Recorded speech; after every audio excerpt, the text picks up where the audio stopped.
En esta oportunidad vamos a hablar acerca de la obra literaria más importante del poeta Virgilio llamada La Eneida.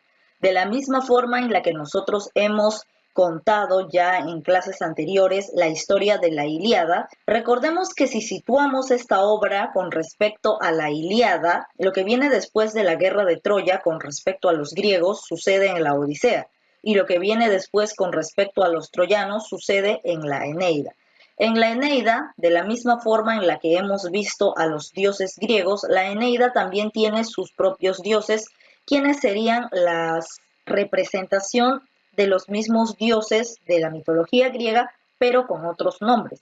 Es el caso, por ejemplo, de Hera y Zeus.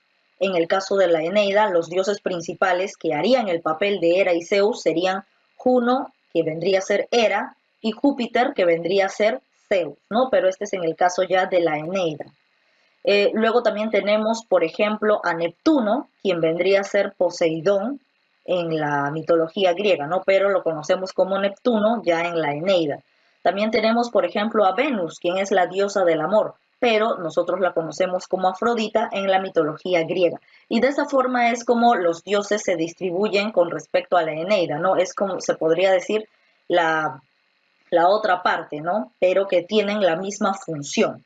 Es decir, que en la Eneida no existe una Hera, no existe un Zeus, no existe un Poseidón, sino que existen, se podría decir, los mismos dioses, las mismas funciones, pero ya con otro nombre. Entonces vamos a hablar ya acerca de la Eneida. Sus características principales es que tiene una finalidad utilitaria. Recuerden que en ese tiempo lo que ellos buscaban o pretendían hacer con sus obras eran dar un mensaje de conciencia, sobre todo con respecto a los héroes, ¿no? Resaltar la importancia de los grandes héroes que lograron al final la fundación de muchos de los lugares antiguos, ¿no? De los países antiguos que conocemos en la actualidad. También nos dan a conocer la cultura griega, ¿no? Los inicios y los orígenes de cómo se inicia se podría decir también las expresiones, ¿no? Y lo que conocemos hasta el día de hoy. Se desarrollan los géneros literarios porque recordemos que Grecia es el origen de todo y a partir de ello es que empiezan a diversificarse o empiezan a salir los respectivos géneros que nos ayudan a diferenciar muchas de las obras literarias, ¿no? Como el género lírico, el épico y el género dramático. Todos estos géneros se reconocen en todas las obras antiguas. Los representantes vendrían a ser Virgilio, quien compuso esta obra muy importante llamada La Eneida. Luego también tenemos a Horacio, quien escribe Epístola a los Pinzones, Ovidio con El arte de amar y Cicerón con Catilinarias. Las obras importantes más representativas de nuestro compositor o nuestro poeta Virgilio son las bucólicas, que viene a ser un poema pastoril donde se trata acerca de la vida de los pastores, ¿no? Habla del campo, habla de los amores pastoriles también. Las geórgicas, que es un tratado sobre la agricultura, ¿no? Te presenta la agricultura a modo de historia y no solamente eso, sino también de sus beneficios y también de cómo es que se llega a producir ciertas plantas o ciertos alimentos. Y la Eneida, que viene a ser su obra épica, ¿no? Porque es una historia que relata la vida de un héroe, sus logros, sus hazañas y al final su triunfo. Para ubicarnos quién es nuestro poeta Virgilio, vamos a hablar un poco acerca de su vida. Virgilio Publio Marón, que viene a ser su nombre real, su nombre completo, nace cerca de Mantua, que es un pequeño pueblo de Italia, ¿no? Por esta razón es que a él se le conoce, o su apodo, su apelativo, viene a ser el Cisne de Mantua. Bueno, se le considera uno de los poetas latinos más influyentes y más grandes. Prácticamente a él lo reconocen en Roma como el poeta nacional de ese lugar, ¿no? El poeta nacional. Estudió una carrera política en la cual él conoce a otro escritor también latino llamado Octavio, quien en el futuro sería el emperador romano Augusto. Su influencia fue Homero, ¿no? Porque básicamente, si te das cuenta, su obra está inspirada en los cantos de la Ilíada y de la Odisea, solo que él narra lo que sigue después de la guerra, pero con respecto a los troyanos, y Homero narra lo que sigue después de la guerra, pero acerca del pueblo de los griegos, ¿no? Entonces son dos contrapartes.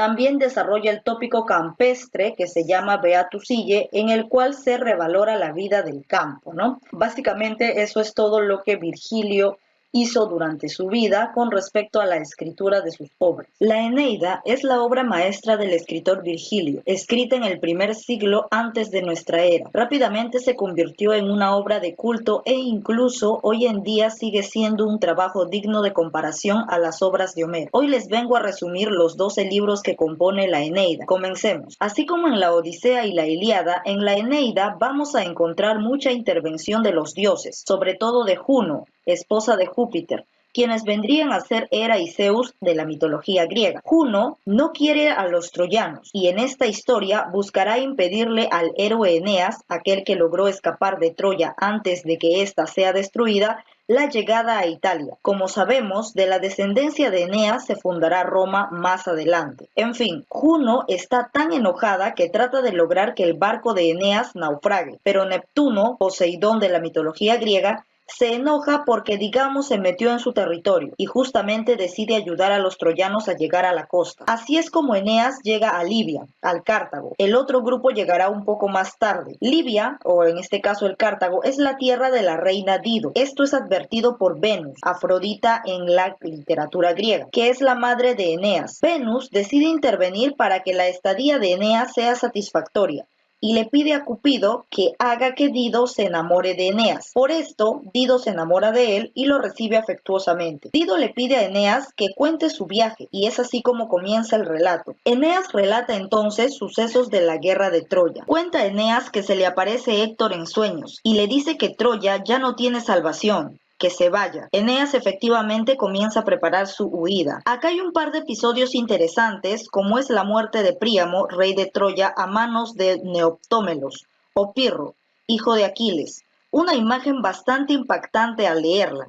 También es destacable el intento de Eneas al ver a Helena por asesinarla, pero su madre se lo impide, debido a que la culpa es de los dioses, no de Helena. Al final, Eneas logra escaparse con su padre Anquises y su hijo Ascanio. Eneas llega a Tracia, pero debe irse porque le es advertido que los tracios están a favor de los griegos. Luego van hacia Delos, el oráculo, quien les dice que deben buscar a la madre antigua, la tierra, donde vivieron sus antepasados, y ahí fundar una nueva ciudad. Piensan que se refiere a Creta, entonces llegan ahí y fundan la ciudad de Pérgamo, pero rápidamente se dan cuenta que no es ese lugar, porque les empieza a ir mal. Entonces, en sueños, Eneas logra saber que en realidad tiene que ir a Italia, a Lacio. Ahí es donde debe fundar la ciudad, puesto que Dardano, su antepasado, es de ahí. Tiene un viaje complicado lleno de dificultades. Los acechan arpías y demás criaturas. Al final terminan en Butrinto, un lugar gobernado por troyanos, donde son bien recibidos. Continúan su viaje. Se cruzan con Escila y Caribdis, dos monstruos marinos de la mitología griega, pero logran escaparse. Terminan en la isla de los Cíclopes. Ahí rescatan a un griego que quedó abandonado por Ulises, en uno de los episodios de la Odisea. En este trayecto morirá Anquises, padre de Eneas. Dido le cuenta a su hermana Ana lo enamorada que está de Eneas. Sin embargo, Dido le había prometido a su difunto marido no volver a casarse. Ana, por otro lado, le dice que olvide esto y que siga adelante con Eneas. Terminan por acostarse, pero más adelante Júpiter le hace recordar a Eneas que no debe quedarse allí, sino continuar su viaje para Italia. Eneas capta que esto es su verdadera misión y se lo confiesa a Dido. Ella se muestra devastada, deja que Eneas se vaya. Por su parte, Dido se suicida, clavándose una espada en el pecho, la espada que Eneas le había regalado. Este también es uno de los episodios más impactantes de la obra. Eneas sigue su viaje y termina en Trinastia, donde son bien recibidos. Hacen funerales por cumplido un año desde que murió su padre. Celebran juegos y es un libro más bien de transición, debido al fuerte contenido del anterior con la muerte de Dido. Juno trata de convencer a las mujeres troyanas de no viajar más, tanto así que empiezan a quemar los barcos. Logran salvar esto a tiempo, rogándole a Júpiter, quien rápidamente hace llover. Nautes es un anciano consejero. Aconseja que los más cansados, más ancianos y débiles por así decirlo, para continuar, podían quedarse, por lo que Eneas accede a crear una ciudad en ese lugar y que se queden ellos. Se le aparece Anquises en sueño a Eneas y le dice que debe ir al inframundo para visitarlo y que le diga cómo llegar al destino. Eneas tiene que visitar a la Sibila de Cumas. Para lograr esto, el viaje continúa con una muerte más, pero logran reponerse y corregir el rumbo. Llegan a Cumas, donde se les predice que llegarán a Lacio, pero que habrán luchas por una mujer, aunque Eneas ganará. Hacen los rituales necesarios para entrar al infierno y Eneas lo logra. Cruzan el río con el barquero Caronte y luego de un rato, Eneas ve a Dido, quien le trata de pedir perdón, pero ella lo ignora. Encuentra a Anquises, quien le predice el linaje a Eneas y las batallas que tendrá cuando termine de conversar. Eneas regresa y sale por una puerta de marfil, la cual lo hace despertarse. Este es también un episodio extraordinario. Llegan al bosque de Lacio, tierra de Latino y Amata, padres de Lavinia, quien está comprometida con Turno, rey de los Rútulos, también en el Lacio, pero que no lo quiere porque es extranjero. Eneas les pide unas tierras a Latino y Latino le pide que lo vaya a ver. Probablemente sea el esposo perfecto para Lavinia. Juno hace que Amata no entregue a Lavinia y entonces la esconde. Turno se enoja y decide luchar por Lavinia. A Eneas se le revela que tiene que aliarse con los palanteos, por lo que se va para ahí. En ese lugar, el rey Evandro acepta una alianza con Eneas. Venus le pide a su esposo Vulcano que haga armas para Eneas. Este sería en efecto el Hefesto de la mitología griega, el mismo que hizo las armas para Aquiles. Eneas recibe estas armaduras y Evandro lo envía con su hijo Palante a buscar más alianzas. Turno se prepara para la batalla con los troyanos. Los troyanos mandan a buscar a Eneas. Mientras los rútulos y los troyanos se enfrentan, mueren muchos de ambos lados. Turno es casi derrotado, pero logra salvarse tirando al río. Júpiter ahora está cansado de la intervención, así que decide que ningún dios podrá entrometerse en esta batalla. Venus suplica, pero no le hace caso. Eneas se entera de la batalla y deciden volver. Turno está furioso luchando como nunca y así es como asesina a Palante y toma sus armas. Eneas se enfurece y mata a muchos rútulos. También esta es una escena que podría compararse con la muerte de Patroclo y la furia de Aquiles. Turno logra salvarse gracias a Juno. Recuperan el cuerpo de Palante y se lo envían a su padre, Evandro, quien a pesar de todo sigue en alianza con Eneas. Latino quiere que la batalla pare y darle tierras a Eneas, más la mano de Lavinia, pero Turno no quiere luchar. Llegamos a la última parte. Latino y Amata quieren frenar la batalla a toda costa, pero Turno decide enfrentar a Eneas en un combate 1 a 1 y Eneas dice que sí. Entonces pelean y Eneas casi es vencido, pero logra recuperarse y volver a luchar. En este episodio hay un diálogo que me pareció genial, que es cuando Turno le dice a Eneas que ya no habrá dioses que lo salven, en clara alusión a la batalla de la Ilíada donde Eneas es salvado por los dioses. En fin, la reina Amata se suicida pensando que Turno murió, pero esto no es así y solo hace que Turno se enfurezca y vaya a buscar a Eneas y peleen de vuelta. Una lucha formidable. Júpiter ahora sí evita cualquier intervención de Juno, sobre todo de Juturno, hermana de Turno, y la cual había estado ayudando a Turno todo este tiempo. Eneas logra vencer a Turno y este, sabiendo su derrota, le ruega que no lo mate. No le importa que tome a Lavinia, pero que no lo mate. Eneas está a punto de perdonarle la vida, pero ve las armaduras de Palante y termina asesinando a Turno. Y así es como termina la Eneida.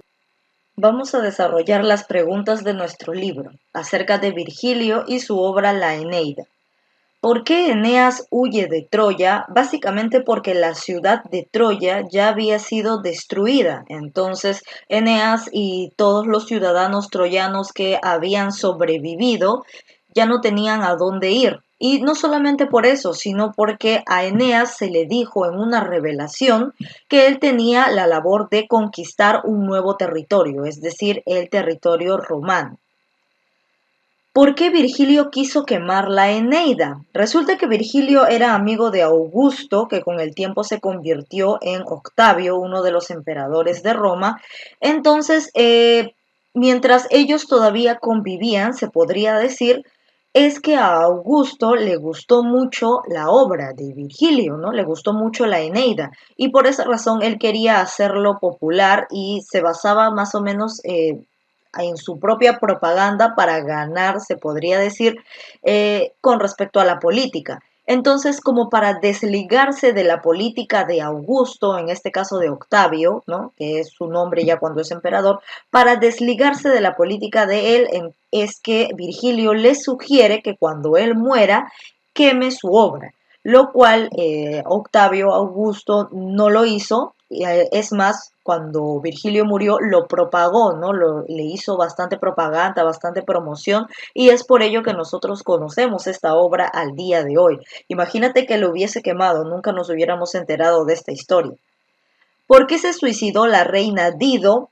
Nosotros recordamos cuando Eneas llega al Cartago y se encuentra con esta mujer, la toma por esposa y se queda 7 años ahí. Él creía que había conquistado la tierra que en su momento le habían dicho que tenía que conquistarla, pero no era ese territorio, no era el Cartago, sino que era más allá, a donde él tenía que ir. Y es por eso que él decide abandonar a Dido para continuar con su viaje y descubrir, se podría decir, o colonizar la tierra prometida, ¿no? La tierra que le habían encargado descubrir. En este caso, por esa razón, Dido se sintió sola, sintió que el amor de su vida la estaba dejando, entonces con la misma espada o con la misma lanza que le había regalado el cuchillo, lanza, le había regalado el mismo Eneas, con ese mismo regalo ella termina suicidándose, no por amor, o sea, porque prácticamente su marido la iba a dejar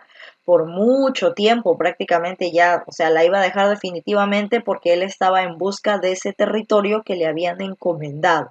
Entonces, por esa razón es que Dido se suicida, porque Eneas se va, ¿no? Y la deja. 4. ¿Por qué Virgilio era conocido como el cisne de Mantua? Porque él es procedente de esta ciudad, ¿no? De la ciudad de Mantua. Por esa razón es que le decían de esta manera. Ahora acá para relacionar. Turno era el soldado de los rútulos, ¿no? El que estaba pretendiendo a Lavinia, pero llega Eneas y se la quita, prácticamente. Dido, ella es la que muere por amor, ¿no? Al ver que Eneas se aleja en la embarcación, se va en busca de conquistar nuevos territorios y Dido se queda sola, es por esa razón que ella decide suicidarse. Anquises es el padre de Eneas. Recordemos que Eneas es hijo de Venus, quien vendría a ser la misma Afrodita de la literatura griega, ¿no? En la literatura latina ya vendría a llamarse Venus, y Anquises prácticamente que es su padre. Latino es el rey de la ciudad de Lacio, que prácticamente esta era la ciudad que tenía que conquistar Eneas. Es rey de Lacio y padre de Lavinia. Y saliendo del Cartago y dejando a Dido es que eh, Eneas se adentra mucho más en los otros territorios y es ahí que descubre que en realidad él tenía que conquistar Italia, Roma, ¿no? Todo este territorio prácticamente donde se encontraba la ciudad de Lacio.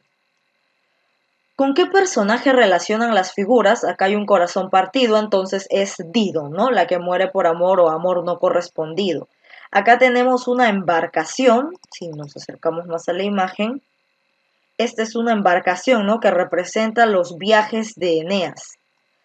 Y aquí tenemos el casco de un soldado, entonces prácticamente este vendría a ser Turno, ¿no? Quien era el soldado de los rútulos. Si ordenamos esto de aquí, tenemos a la ciudad de Cartago, ¿no? Prácticamente cuando Eneas llega, él pensó que esta era la ciudad que tenía que conquistar, pero no lo era. Entonces por eso decide marcharse abandonando a Dido. Lavinia, quien es la futura, una de las siguientes esposas de Eneas, ¿no? Cuando él va a la ciudad de Lacio, que era efectivamente la ciudad que tenía que conquistar, y se encuentra con el rey y él le ofrece la mano de su hija, ¿no? O sea, como se da cuenta que Eneas es el conquistador, entonces eso le conviene, ¿no? Al rey, porque este mandato de conquistar esta ciudad no es de cualquier persona, sino que es de uno de sus dioses. ¿No ves que ellos conocían o creían mucho en los dioses? Entonces, en la literatura latina también pasa eso, así como en la griega, ¿no? Ellos creían en Zeus, la literatura griega, mientras que los latinos, en el cual ya Virgilio nos cuenta en la Eneida, ellos creían en el dios Júpiter. Para ellos Júpiter era como si fuera Zeus. Entonces Júpiter prácticamente le había encomendado esta misión de conquistar o de fundar un nuevo territorio, efectivamente Roma, Italia, a Eneas. Y al ver esto, o al oír esto, el rey de Lacio, entonces dijo, este hombre le conviene mucho que se asocie con mi familia, entonces le ofrezco la mano de mi hija, ¿no? Entonces tú sabes que ahí todo es conveniencia. Lavinia es aquí. A ver, verdadero o falso. El tema de la Eneida es el amor no correspondido. No, ese es uno de los tantos temas, pero no es el tema principal. El tema principal de la Eneida es la conquista del territorio romano o la fundación de Roma, Italia, ¿no? A ver, la tarea de Eneas era conquistar Cartago, falso, porque él llegó a la ciudad de Cartago creyendo que esa era la ciudad que tenía que conquistar, en la que tenía que quedarse y fundar el nuevo imperio, pero no, no era ahí. Por eso Júpiter lo guía y le dice que tiene que marcharse de ese lugar. Latino le entrega la mano a su hija, de su hija a Eneas, efectivamente Latino, quien es el rey de Lacio, ¿no? Ve un gran potencial o ve conveniencia con respecto a juntar ambas familias, entonces prácticamente le entrega la hija a Eneas, verdadero, es decir, a Lavina. Eneas es hijo de Venus y Anquises, sí, efectivamente, recordemos que Venus es como si fuese la Afrodita, pero en este caso de la literatura latina, ¿no? Venus, la diosa del amor, de la literatura latina, y Anquises, que es el padre de Eneas. A ver, entonces aquí sería verdadero. Género literario de la Eneida, el género, que es lo más grande, vendría a ser el épico, ¿no? El género épico. La especie, que es parte del género, esa sí sería la epopeya, pero el género es épico. Guerrero encargado de iniciar una nueva raza. Él es nada más y nada menos que Eneas, ¿no? Porque a él se le había dicho que tenía que fundar un nuevo imperio, conquistando ese nuevo territorio, ¿no? Y por ende una nueva raza que vendría a ser la romana, Eneas. Personaje que representa el amor no correspondido en la Eneida. Ella es Dido, debido a que Eneas, en búsqueda de cumplir mandato de Júpiter, tenía que buscar nuevos territorios, abandona a Dido, ¿no? Entonces prácticamente no la quería mucho, que digamos, ¿no? Entonces es un amor no correspondido. Madre de Eneas, ella es la diosa del amor, Venus, ¿no? Ella es Venus. Resulta que Venus estaba muy preocupada por su hijo Eneas, por las travesías que él tenía que afrontar durante este viaje, que básicamente cuando Eneas llegó al Cartago, ella temía mucho por la vida de su hijo, entonces hizo que Dido se enamore de él. Recordemos que Venus es como si fuese Afrodita, ¿no? Es la diosa del amor, entonces le pidió a Cupido que por favor haga que Dido enamorase o se enamorase de Eneas, se enamorase, lo cual sí se cumplió. Y ella estaba muerta de amor, ya sabemos que llegó a suicidarse, ¿no? Entonces, la madre de Eneas es Venus. Hijo de Eneas, a ver, el hijo de Eneas es Ascanio, ¿no? Hijo de Eneas, Ascanio. Pasamos a la siguiente. Guerrero de los rútulos, él es Turno, ¿no? Quien era uno de los pretendientes de Lavinia, que es la hija del rey de Lacio, ¿no? De Latino. Él era uno de sus pretendientes hasta que llega Eneas y el padre se inclina por el otro lado y ya no le hace caso a Turno y es más, le ofrece su hija a Eneas, ¿no? Dejando de lado a Turno, a uno de los pretendientes. Guerrero de los rútulos, Turno. Diosa que está en contra de Eneas. La que está en contra de Eneas es Juno. Juno es la esposa prácticamente de Júpiter, así como Hera, ¿te acuerdas? Hera es la esposa de Zeus. En la literatura latina, Juno es como si fuese Hera y es la esposa de Júpiter. Juno está molesta, está furiosa con Eneas, o sea, no le cae bien, le parece, o sea, le parece lo peor que existe, entonces ella siempre va a estar poniéndole trabas para que Eneas no logre conquistar este territorio. Entonces ella es Juno. Hija del rey latino, ella es Lavinia, ¿no? La hija del rey de Lacio, quien tenía de pretendiente a Turno, pero después su padre le ofrece su mano ¿a quién? A Eneas, porque vio que era un valiente guerrero y conquistador de un nuevo imperio, entonces eso le convenía a su padre, ¿no? Poema de Virgilio de carácter pastoril, este es las bucólicas, ¿no? Si nosotros tenemos aquí la Eneida, que es uno de los poemas guerreros, luego también tenemos entre las obras de Virgilio un poema pastoril que habla acerca de la vida del campo, de los amores de los campesinos, de la vida de los animales, incluso de que a los que se refieren estos señores que pertenecen a la vida campestre, ¿no? Esta es las bucólicas. ¿Por cuántos libros está compuesta la Eneida? Se compone de 12 libros, ¿no? Es muy amplio, pero es muy interesante al momento de leer.